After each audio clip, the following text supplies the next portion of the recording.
દર્શક મિત્રો, સાત્વિક promoting ecological farming વર્ષ 2007થી ઓર્ગેનિક ફાર્મિંગ, દેશી બીજનું જતન અને વરસાદ આધારિત ખેતીને મજબૂત બનાવવા જેવા મુદ્દાને ધ્યાનમાં રાખી ટકાઉ ખેતી પદ્ધતિ અંગે કાર્ય કરે છે. સસ્યવેદ ખેતીના પર્યાવરણીય પાસાની સમજ અંતર્ગત આજે આપણે ખેતી અને બાગાયતી પાકોના રોગ જીવાતોના પરિચય અંગે જાણકારી મેળવશું. ખેતીની શરૂઆત 10,000 વર્ષ કરતાં પણ પહેલા થઈ હોય તેવું જાણવા મળે છે. માનવ સભ્યતાના વિકાસમાં ખેતીએ પાયામાં ચાવીરૂપ ભૂમિકા ભજવી છે. વર્ષો અગાઉ પણ ખેતીના પાકો રોગ જીવાત દ્વારા થતા નુકસાનનો સામનો કરતા આવ્યા છે. પ્રાચીન રોમન સભ્યતામાં 300 BCમાં એરિસ્ટોટલે વનસ્પતિમાં જોવા મળતા રોગો વિશે નોંધ્યું છે. વનસ્પતિનો સ્વાસ્થ્યપૂર્ણ વિકાસ કઈ રીતે કરી શકાય તે અંગે સાલિહોત્રએ 400 BC આસપાસ વૃક્ષ આયુર્વેદા નામના ગ્રંથની રચના સંસ્કૃતમાં કરી હતી. રોગ જીવાતના નુકસાનની ગંભીરતાનો ખ્યાલ એ બાબત પરથી આવે છે કે ઈસવીસન 1845 થી 1852 વચ્ચે આયર્લેન્ડ અને તેની આસપાસના વિસ્તારમાં બટેકાનો પાક તેમાં ફૂગ દ્વારા થતા બ્લાઇટ રોગને કારણે નિષ્ફળ ગયો, જેને કારણે તે વિસ્તારમાં ભૂખમરાની સ્થિતિ સર્જાઈ હતી. ઇતિહાસમાં તે ઘટના ગ્રેટ ફેમાઇન કે ગ્રેટ હંગરના નામે જાણીતી છે. ગ્રેટ હંગર દરમિયાન 10 લાખથી વધુ લોકો મૃત્યુ પામ્યા અને દેશની વસ્તીમાં 20 થી 25% ઘટાડો થયો. જીવાતો વિશેનું પહેલું વૈજ્ઞાનિક સાહિત્ય ઈસવીસન 1860માં પ્રકાશિત થયું. 19મી સદીમાં પશ્ચિમી અમેરિકાના કોલોરાડો પ્રદેશમાં બટેટાની ખેતીની શરૂઆત થઈ ત્યારે બટેટાના તે પાકને ઢાલિયા કીટકોએ ખૂબ જ નુકસાન કર્યું હતું. વિવિધ પ્રયત્નોના અંતે ખેડૂતો આ જીવાતને નિયંત્રણ કરતા શીખ્યા. જીવાત નિયંત્રણ માટે રસાયણોના છંટકાવની શરૂઆત અમેરિકામાં ઈસવીસન 1877માં થઈ. તે વખતે London purple, Paris green, calcium arsenate, lead arsenate વગેરે રસાયણોનો ઉપયોગ છંટકાવ માટે થતો હતો. ભારતમાં આધુનિક ખેતીની શરૂઆત હરિયાળી ક્રાંતિના આગમનથી થઈ. તે પહેલા આપણા દેશમાં પરંપરાગત ખેતી જ થતી હતી. હરિયાળી ક્રાંતિમાં વધુ ઉત્પાદન આપતી સંકર જાતોનો વપરાશ થયો અને સાથે સાથે રાસાયણિક ખાતર અને પિયતનો વપરાશ વધ્યો. વધુ પડતા રાસાયણિક ખાતરો અને પિયતના ઉપયોગના કારણે સમય સાથે રોગ જીવાતનું પ્રમાણ પણ વધતું ગયું, જેને નિયંત્રણમાં રાખવા રાસાયણિક જંતુનાશકો અને ફૂગનાશકો વાપરવાની ફરજ પડી. સમય સાથે રોગકારકો અને જીવાતોએ રાસાયણિક જંતુનાશકો અને ફૂગનાશકો સામે પ્રતિકાર શક્તિ વિકસાવી લીધી, જેને કારણે ખેડૂતોને નવા જંતુનાશકો અને ફૂગનાશકો વધારે પ્રમાણમાં વપરાશ કરવાની ફરજ પડી. જેના પરિણામ સ્વરૂપે ખેતીમાં ખર્ચ વધ્યો, જમીન પ્રદૂષિત થઈ, વાતાવરણ પ્રદૂષિત થયું, ખોરાકમાં જંતુનાશકોના અવશેષો આવ્યા, માનવ અને પશુઓમાં વિવિધ બીમારીઓ વધી. ખેતીમાં રોગ જીવાત વધવાના કારણો. આમ તો રોગ જીવાત અને ખેતીનો સંબંધ સદીઓ જૂનો છે, પરંતુ તાજેતરના સમયમાં રોગ જીવાતનું નિયંત્રણ ખેતી માટે મોટો પડકાર બન્યો છે. જે માટે કેટલાક મહત્વના કારણો આ પ્રમાણે છે. માત્ર વધુ ઉત્પાદન આપતી જાતો વિકસાવવાની ઘેલછા વધવી. જંગલ કાપવાને કારણે જંગલના જીવોનો ખેતીમાં આશરો લેવો. એકને એક પાકનું વારંવાર વાવેતર તે પાકમાં નભતા જીવોના જીવનચક્રને તોડતું નથી. રાસાયણિક ખાતરોનો વધુ પડતો વપરાશ કરવો. પ્રમાણ માપ કરતાં વધારે રાસાયણિક જંતુનાશકો અને ફૂગનાશકોનો વપરાશ કરવો. રોગ જીવાતોનું રસાયણોના ઉપયોગ દ્વારા નિયંત્રણ કરવાના સતત પ્રયાસને કારણે રસાયણોનો પ્રતિકાર કરતી રોગ જીવાતની જાતોનો વિકાસ થવો. વધુ પડતી પિયત કરવી. મિત્ર જીવોની સંખ્યામાં ધરખમ ઘટાડો થવો. જૈવ વિવિધતામાં ઘટાડો થવો. જળવાયુ પરિવર્તનની ખેતીની પ્રક્રિયા ઉપર અવળી અસર થવી. રોગ અને જીવાત. પાકને થતા નુકસાનને બોલચાલની ભાષામાં રોગ જીવાતના નુકસાન તરીકે સંબોધવામાં આવે છે, પરંતુ રોગ અને જીવાત બંને અલગ અલગ છે. પાકને નરી આંખે ન દેખાતા સૂક્ષ્મજીવો જેવા કે વાયરસ, બેક્ટેરિયલ ફૂગ, અલ્ગી, નિમેટોડ વગેરેથી નુકસાન પહોંચે છે, જેને પાકના રોગ તરીકે ઓળખવામાં આવે છે. જેને કારણે રોગ થાય છે તે રોગકારક તરીકે ઓળખાય છે. જ્યારે પાકને નરી આંખે દેખાતા કે ન દેખાતા સંધિપાદ સમુદાયના એટલે કે 3 જોડી પગવાળા જીવો અને કરોડિયા વર્ગના એટલે કે 4 જોડી પગવાળા જીવો છોડનો રસ ચૂસીને કે ખાઈને નુકસાન કરે છે, જેને જીવાત તરીકે ઓળખવામાં આવે છે. અહીં એ સમજવું જરૂરી છે કે બધા જ બેક્ટેરિયા, ફૂગ કે જીવાતો પાક માટે નુકસાનકારક નથી. તેમાંના કેટલાક પાકને નુકસાન કરનાર રોગકારકો અને જીવાતોને વિવિધ રીતે નુકસાન પહોંચાડીને પાકને બચાવવામાં મદદ કરે છે, જેને આપણે મિત્ર જીવ તરીકે ઓળખીએ છીએ, જેના આધારે બાયો કંટ્રોલ વ્યવસ્થા અસ્તિત્વમાં આવી છે. આ સિવાય મધમાખી કે જે એક કીટક છે તે પાકને કોઈ પણ પ્રકારના નુકસાન કર્યા વગર પરાગનયન દ્વારા ફલિનીકરણ કરીને ફાયદો પહોંચાડે છે. દર્શક મિત્રો, આ તાલીમ સાહિત્યને સરળતાથી વિગતવાર સમજવા માટે તેને 2 વિડીયોમાં વિભાજિત કરવામાં આવેલું છે. અહીં પહેલા આપણે રોગકારકના નુકસાનથી રોગની ઓળખ કેવી રીતે કરી શકાય તેની સમજણ કેળવશું અને ત્યારબાદ વિડીયોના બીજા ભાગમાં જીવાતનો પરિચય અને તેના દ્વારા થતા નુકસાનની ઓળખ અંગે સમજણ કેળવશું. રોગકારકના નુકસાનથી રોગની ઓળખ. રોગકારકને જોઈ શકાતા નથી, પરંતુ તેમના દ્વારા થયેલી નુકસાનીના ચિહ્નોના આધારે કયો રોગ છે તે નક્કી કરવું પડે છે તથા તેના માટે જવાબદાર રોગકારક કોણ છે તે પણ નક્કી થાય છે. તો ચાલો ચિહ્નોના આધારે રોગ અને તેના કારકો વિશે સમજ કેળવીએ. મૂળને થતું નુકસાન. વનસ્પતિના મૂળને રોગકારકો દ્વારા 3 રીતે નુકસાન થતું હોય છે. છોડ મૂળ દ્વારા માટીમાંથી પોષણ મેળવે છે. આ પ્રક્રિયામાં જ્યારે રોગકારક દ્વારા મૂળને નુકસાન થાય છે ત્યારે તેની અસર આખા છોડમાં જોવા મળે છે. નુકસાન થવાની શરૂઆત થતાં છોડનું તેજ ફીકું પડતું જાય છે અને ધીરે ધીરે છોડ સુકાઈને મરણ પામે છે. મૂળમાં ગાંઠો પડવી. આ માટે નિમેટોડ એટલે કે કૃમિ જવાબદાર છે. નિમેટોડ છોડના મૂળમાંથી રસ ચૂસવા સાથે મૂળમાં દાખલ થઈ જાય છે, જેને કારણે મૂળમાં વચ્ચોવચ્ચ ગાંઠોનું સર્જન થાય છે. છોડને મૂળ સહિત ઉખેડવામાં આવે છે ત્યારે તે ગાંઠો સ્પષ્ટ રૂપે જોઈ શકાય છે. આ ગાંઠો રાઇઝોબિયમની ગાંઠોથી એ રીતે અલગ પડે છે કે રાઇઝોબિયમની ગાંઠો મૂળની એક તરફ ચોટેલી હોય છે, જ્યારે નિમેટોડને કારણે થતી ગાંઠો મૂળની વચ્ચોવચ્ચ થતી હોય છે. ટમેટા, મરચાં અને રીંગણ જેવા શાકભાજીના પાકો અને દાડમ જેવા બાગાયતી પાકોના મૂળમાં થતી ગાંઠો માટે ગંઠવા કૃમિ રોગકારક જવાબદાર હોય છે. મૂળનું કોહવાઈ જવું એટલે કે સડી જવું. પાણી ભરાવાના કારણે થતો આ ફૂગજન્ય રોગ છે. આ રોગમાં છોડના મોટાભાગના મૂળના તંતુઓ અને શાખા મૂળો સડી જાય છે, જેને કારણે છોડ સુકાઈ જાય છે. જ્યારે આવા સુકાયેલા છોડને માટીમાંથી ખેંચીને બહાર કાઢવામાં આવે ત્યારે તે સુકાયેલો છોડ ખૂબ જ સરળતાથી ખેંચાઈ આવે છે, કારણ કે છોડના મૂળે માટીમાં પકડ ગુમાવી દીધી હોય છે. કપાસ અને એરંડા જેવા પાકોના મૂળમાં થતો કોહવારો તથા મગફળી અને ટમેટા જેવા પાકમાં જોવા મળતો મૂળનો સડો આ રોગનું ઉદાહરણ છે. મૂળનો સુકારો. મૂળનો સુકારો પણ ફૂગજન્ય રોગ છે, જેમાં ફૂગ માટીમાંથી છોડના મૂળમાં દાખલ થાય છે અને મૂળની જે પેશીઓ પાણી અને પોષણ છોડમાં ઉપર પહોંચાડે છે ત્યાં આ ફૂગ પોતાનો અડ્ડો જમાવી તે પાણી અને પોષણ ઉપર જતું અટકાવે છે, જેને કારણે છોડ સુકાવા લાગે છે. આ રીતે સુકાયેલા છોડને માટીમાંથી ખેંચવામાં આવે ત્યારે તે ખૂબ મહેનત કરવા છતાં પણ માટીમાંથી ખેંચીને કાઢી શકાતો નથી.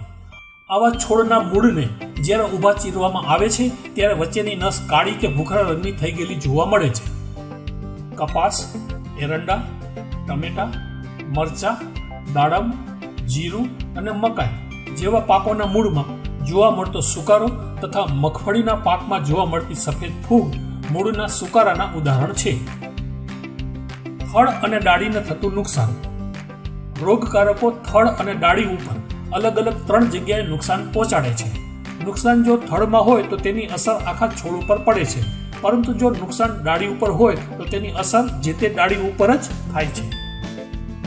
થડ માટીને જ્યાં અડે છે ત્યાં કોહવારો લાગુ પડવો. આ ફૂગજન્ય રોગ છે, જેમાં ફૂગ માટીમાંથી મુખ્ય થડમાં દાખલ થાય છે અને મુખ્ય થડ માટીને જ્યાં અડે છે ત્યાંથી તે સડવા લાગે છે, જેને કારણે સમગ્ર છોડ મરી જાય છે. આ ચિહ્નને અંગ્રેજીમાં પોલાર રોટ કહે છે, જે મોટે ભાગે શાકભાજીના ધરુવાળિયામાં જોવા મળે છે. આ રોગ વાવેતર કે ફેર રોપણી પછી ખેતરમાં પણ જોવા મળે છે. કપાસ, એરંડા, ટમેટા અને મરચામાં થતો થડનો કોહવારો તથા મગફળીમાં થતો ઉગસૂકનો રોગ તેના ઉદાહરણ છે. ડાળીની ટોચનું સુકાવવું. મોટે ભાગે આ ફૂગજન્ય રોગ છે, જેમાં છોડ કે વૃક્ષની ડાળીઓ ઉપરથી નીચે તરફ સુકાવા લાગે છે.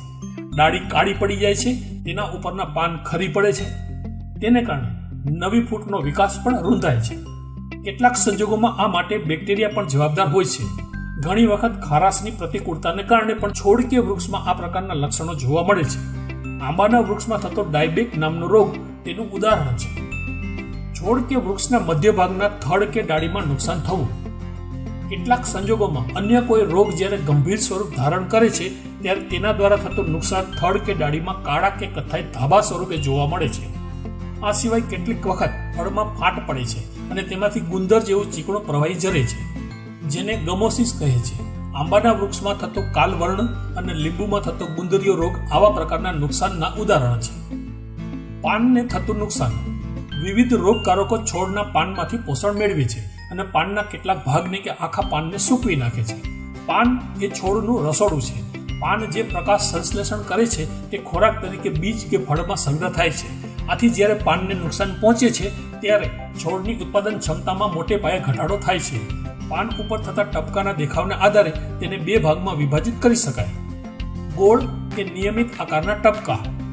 ફૂગ કે આલ્ગી દ્વારા જ્યારે પાનને નુકસાન થાય છે ત્યારે શરૂઆતના તબક્કામાં તે નુકસાન પીળા કે આછા કથાઈ રંગના ગોળ કે નિયત આકારના ટપકા સ્વરૂપે જોવા મળે છે. સમય જતાં આ ટપકા મોટા થઈ ભેગા થઈ જાય છે અને પાનની કોશિકાઓ મરી જવાના કારણે તે ભાગનું પાન સુકાવા લાગે છે. રોગ ગંભીર સ્તરે પહોંચે ત્યારે આખું પાન જ સુકાઈ જાય છે. આંબો, કપાસ, રીંગણમાં થતા પાનના ટપકા, કેળમાં આવતો લીફ સ્પોટ તથા મગફળીમાં જોવા મળતો ટીકાનો રોગ તેના ઉદાહરણ છે. અનિયમિત આકારના ટપકા. બેક્ટેરિયા દ્વારા જ્યારે પાનને નુકસાન થાય છે ત્યારે પાન ઉપર પડતા ટપકા અનિયમિત આકારના હોય છે. ટપકાની વચ્ચેની કોશિકાઓ મરી જવાના કારણે સુકાઈ જાય છે અને તે ખરી પડે છે, જેને કારણે પાનમાં કાણા જોવા મળે છે. કપાસ એરંડામાં બેક્ટેરિયલ બ્લાઇટ અને બટેકામાં જોવા મળતા પાનનો ટપકાનો રોગ બેક્ટેરિયા દ્વારા પાનમાં થતા નુકસાનના ઉદાહરણ છે. ફૂલ ફળને થતું નુકસાન. રોગકારકો દ્વારા ફૂલ એટલે કે પુષ્પ કે પુષ્પગુચ્છ, ફળ જોડાણ, ડાળ અને દાણા કે ફળને નુકસાન થતું હોય છે. આ નુકસાન અન્ય નુકસાન કરતાં ગંભીર પ્રકારનું છે, કારણ કે આ નુકસાન આર્થિક ઉપાર્જન જેનાથી થવાનું છે તેને પ્રત્યક્ષ રૂપે આડઅસર કરે છે, જેમાં ફૂલ ફળનું ખરી પડવું અને તેની ગુણવત્તામાં ઘટાડો થવું સામેલ છે. ફૂલ કે પુષ્પ અને પુષ્પગુચ્છને થતું નુકસાન. અહીં રોગકારકોને કારણે ફૂલનું સુકાવવું કે ખરી પડવું કે ફળના નાના હોય તે અવસ્થાએ ફળનું ખરણ થવું મુખ્ય છે. કેટલીક વખત પુષ્પગુચ્છમાં દાણા બેસવાને બદલે અન્ય પ્રકારની વિકૃતિઓનો વિકાસ દેખાય છે, જે માટે ફૂગ કે અન્ય દેહધાર્મિક વિકૃતિ પણ જવાબદાર હોઈ શકે છે. આ તબક્કે થયેલું નુકસાન ઓછું હોય તો પણ સમય જતાં આ નુકસાનીના ચિહ્ન દાણા કે ફળ ઉપર જોવા મળે છે. ફળ વૃક્ષમાં કાલવણ અને રાઈ, દાણા, વરિયાળી, જીરું, આંબા, ટમેટા તથા મરચામાં ભૂકી છારાનો રોગ ફૂગને આભારી છે, જ્યારે તલમાં જોવા મળતો પર્ણગુચ્છ નામક રોગ ફૂગ કે પ્લાઝમા દ્વારા થતો હોય છે. ફળ જોડાણ સ્થળે નુકસાન. કેટલીક વખત રોગકારકો દ્વારા ડાળી અને ફળનું જ્યાં જોડાણ થતું હોય છે તે સ્થળે નુકસાન થતું હોય છે, જેને કારણે ફળનો વિકાસ રૂંધાઈ જાય છે અને અપરિપક્વ ફળ ખરી પડે છે. કેટલીક વખત આ નુકસાનના ચિહ્નો ફળ ઉપર જોવા મળે છે. લીંબુ વગના પાકો, આંબા અને નાળિયેરમાં જોવા મળતો ફૂગજન્ય રોગ સ્ટેમ એન્ડ રોટ તેનું ઉદાહરણ છે. દાણા કે ફળને થતું નુકસાન. છોડ કે વૃક્ષમાં સૌથી વધુ પોષણ અહીં હોય છે, જેને કારણે રોગકારકો પણ અહીં વધુ આકર્ષાય છે. રોગકારકોને કારણે દાણા કે ફળનો વિકાસ રૂંધાય છે. દાણા કે ફળની સપાટી ઉપર ડાઘા જોવા મળે છે. દાણા કે ફળમાં અંદર સડો જોવા મળે છે, જેને કારણે ઉતરતી ગુણવત્તાના દાણા કે ફળ બેસે છે. રાઈ, ધાણા, વરિયાળી, જીરું, આંબા, ટમેટા, મરચામાં જોવા મળતો ભૂકી છારો, ફળઝાડમાં ફળનો સડો, બટેટામાં બ્લાઇટનો ફૂગજન્ય રોગ તથા મગફળીમાં કૃમિને કારણે થતો કલાહસ્તી મેલોડીનો રોગ તેના ઉદાહરણ છે. વાયરસથી થતું નુકસાન. વાયરસ એ સૂક્ષ્મજીવોમાં સૌથી સૂક્ષ્મ છે. વાયરસ સ્વતંત્ર રીતે જીવવા સક્ષમ નથી. વાયરસને જીવવા માટે બીજા જીવનો સહારો લેવો પડે છે. વાયરસ એક છોડમાંથી બીજા છોડમાં પોતાની રીતે જઈ શકતો નથી. તે કોઈ એક જીવાતના માધ્યમથી અસરગ્રસ્ત છોડથી તંદુરસ્ત છોડમાં પ્રવેશે છે. જે જીવાત તેને એકથી બીજે જવામાં મદદ કરે છે તે અંગ્રેજીમાં વેક્ટર તરીકે ઓળખાય છે. વાયરસને કારણે પાનમાં કરચલીઓ પડવી કે પાનનું કોકડાઈ જવું, પાનનું પીળું પડવું કે પીળીઓ વગેરે જેવા લક્ષણો સામાન્ય રીતે જોવા મળતા હોય છે. વાયરસથી અસરગ્રસ્ત છોડને થયેલું નુકસાન કોઈ પણ સંજોગોમાં ભરપાઈ થતું નથી. વાયરસથી ચેપગ્રસ્ત છોડ મરે નહીં તો તે લકવાગ્રસ્ત અવસ્થામાં બાકીનું જીવન જીવે છે, જેને કારણે છોડની ઉત્પાદકતા ખૂબ જ ઓછી કે શૂન્ય થઈ જાય છે. વાયરસનું હજી સુધી કોઈ મારણ નથી.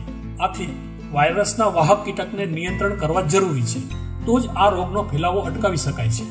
રાઈ, ધાણા, વરિયાળી, જીરું, ટમેટા, મરચા, ભીંડા, પપૈયામાં જોવા મળતો પીળીઓ અને કપાસ, મરચા, રીંગણ, ટમેટામાં જોવા મળતો કોકડવાનો રોગ વાયરસ દ્વારા થતા નુકસાનના ઉદાહરણ છે. ખેતી અને બાગાયતી પાકોના રોગ જીવાતનો પરિચય અંતર્ગતનો પહેલો ભાગ અહીં પૂર્ણ થાય છે. બીજા ભાગમાં આપણે જીવાતનો પરિચય અને તેના દ્વારા થતા નુકસાનની ઓળખ અંગે સમજણ કેળવશું. આ તાલીમ વિડીયો અહીં પૂર્ણ થાય છે. આ તાલીમ વિડીયો સંબંધિત આપના સવાલો અને સુઝાવો અમને વોટ્સઅપ નંબર 9265492639 ઉપર ઓડિયો કે ટેક્સ્ટ મેસેજ દ્વારા જણાવશો. આભાર. આ તાલીમ વિડીયો બનાવવા માટે ઇન્ટરનેટના માધ્યમથી ઘણી બધી વેબસાઇટ ઉપરથી માહિતી મેળવેલી છે. સંપર્ક Satvik promoting ecological farming 243C Krishna park society, નાના યક્ષ મંદિર પાછળ, Madhapar, Bhuj, Kutch. Pin code number 370020. Phone number 02832296025. WhatsApp number 9265492639.